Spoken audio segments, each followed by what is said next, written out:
Hello everyone and welcome back to another discussion type video. Today I want to talk about coaches and why I think they're not entirely necessary. At lower levels of play, that is. They're a necessity at top level. Let me try to explain. I'm sure we've all been there. We struggle to make progress and improvements, and it's as if we hit a wall or a plateau. No matter what we try, nothing seems to change and we feel stuck. You're working harder than ever before, but somehow you're making no progress at all. It's discouraging, and not understanding why only adds to the frustration. This is usually where a coach comes in and helps you with a different perspective. Typically, coaches have extensive knowledge to help guide you. They've studied and researched the game in order to help you the best way they can. Through communication, you eventually come to a solution and move forward. That's how it's supposed to be at the very least. I've witnessed coaching sessions where the person who paid for it came out learning absolutely nothing. Yeah, I watch public lessons sometimes. You may learn a thing or two, even if it's not for you specifically. I'm not going to name anybody for the sake of anonymity, but the coach got bodied and had nothing to say. Imagine being in that position. You paid, let's say, $30, and you come out of it completely empty-handed. There's also been other sessions where the coach could only point out the client's habits, and that was that. Keep in mind, that is something you can discover on your own for free. Heck, even a random person you're playing in an arena can tell you that. That's just a couple of examples, but these are possible outcomes.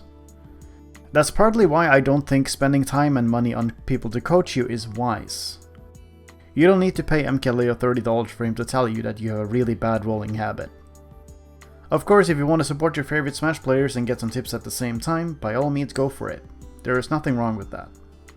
What I'm trying to say is that, especially at low to high level, improving is a lot easier and can be done by yourself.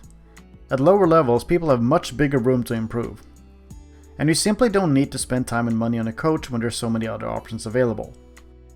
This is also why I'm hesitant to offer lessons myself. I'm sure it would be helpful to people, and I know there's a small demand, but it wouldn't feel right. Maybe that's the imposter syndrome speaking though, I don't know.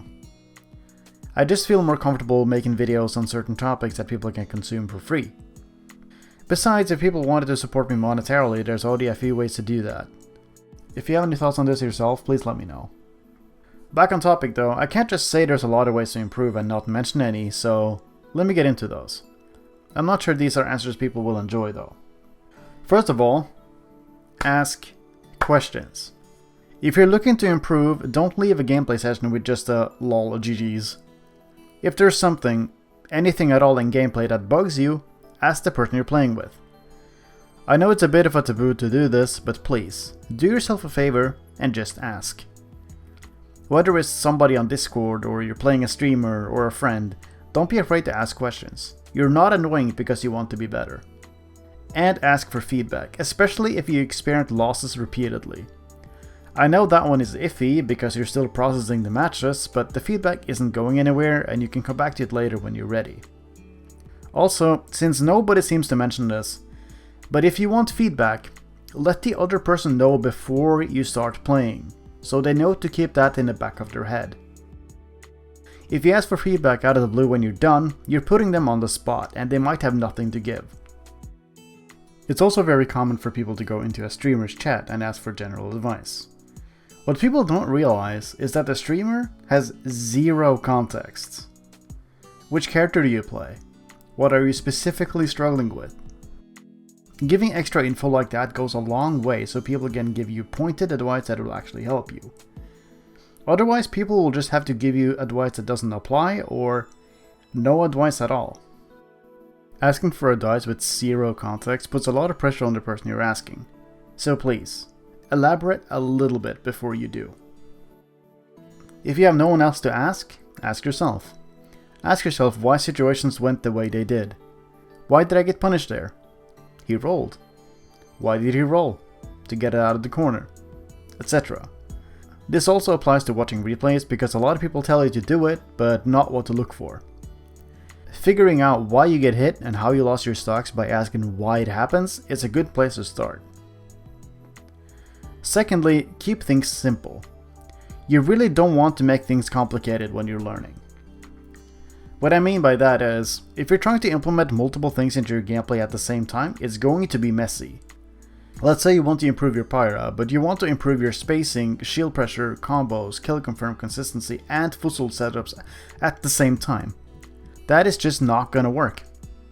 Splitting your focus on a lot of different things instead of doing one or two things instead is a surefire way to make little to no progress. You're spreading yourself too thin. So yeah, keep things very simple. Thinking about more complex ideas and concepts can wait until you're better at the game. Until you've hit some form of consistency, when you feel comfortable with where you currently are. Learning fancy tech before neutral or fundamentals just isn't a good way to learn the game. Yeah, you got that cool party trick, but it will rarely see the light of day. Trying to apply techniques in higher level stuff is a lost cause early on. They'll just slow down your progress because you're focusing on implementing the new shiny thing that won't benefit you at all currently. If you're just playing for fun and want to try out something new, then go for it. But if you're actually looking to improve, I would advise against it. Also, just so it's said, there's no easy answer to anything. I feel Smash players especially ask questions, and when they receive a complex answer, they'll ignore it and ask someone else. Simply because it's not something they can take and easily implement quickly. Furthermore, low to high level Smash players need to start taking advice from people around or lower than their skill level, and not just top players. There's this little thing called ego that gets in the way. It's almost as if people are too prideful to be taking advice from people quote unquote below them. Which is kinda messed up to begin with, we're all just people here. Sometimes the advice just doesn't apply to your situation, and that's fair, you can discard those as you please. But discarding anything and everything someone says because you're quote unquote better than them is really icky. People do not feel welcome, and it makes it really hard for new faces to integrate into the established community. Anyway, I think that's it for now. I'm not sure who this video is for, but if it was helpful to anyone, let me know. It ended up more like a rant than an actual discussion, so the structure kinda went to the shadow realm. But I still felt like I wanted to talk about it and just share what I wanted to say. Again, I'm not bad-mouthing coaches in this video, I just think people are capable of improving without them until a certain point. If you have any thoughts yourself, by all means, the comment section is all yours. As usual, if you enjoyed the video and such, please boop the like button for me. And I'll see you soon. Take care.